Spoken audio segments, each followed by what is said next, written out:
So last time we talked a little bit about promises, and today I want to talk about how customers express a choice, how they get to vote about what they get. Not like electoral college voting, but like actual purposeful voting.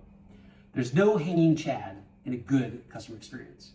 And so let's talk about how you maintain your customer promise, how you maintain backwards compatibility. It comes down to this. You want customers to be able to choose when they get a change. That's the critical thing. And how do customers choose when they get a change? So consensual change management happens in a multitude of ways. The one that I like the most is versioning.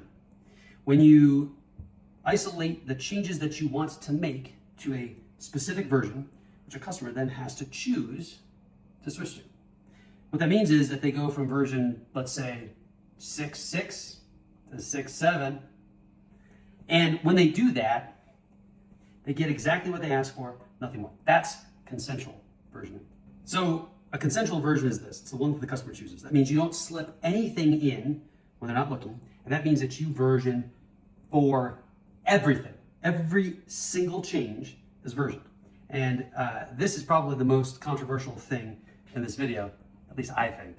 And what I want you to take away from this is that we don't surprise customers by dropping things into a version that is not explicit. Now, I'm gonna be honest with you. I don't actually care if your versioning is semantic or if it's date-based or whatever other version that happens to be. I don't care if it's in the URI. I don't care if it's in a header. The ultimate thing that I do care about is that it's explicit. My customer gets exactly what they want when they switch to it and not before. So you don't actually have to version in order to get consent from your customer. You could do it through a set of feature flags in your console or maybe a query parameter that lets you choose what changes you get. It doesn't matter. It just so happens that when you use versioning, it's the easiest way for a customer to say, I want this thing. Consensual change. All right, so I said I don't care about how you version, date-based, numerical, semantic versioning. But I am going to just pick on semantic versioning just for kicks and giggles because why not? It's a spicy episode. Semantic versioning is all about giving your customer change without their consent, right? So that little last number, just bump that when something changes. And most of the time, your package manager or whatever just gives that change to you for free. That probably is not a good fit for the type of API versioning we're talking about.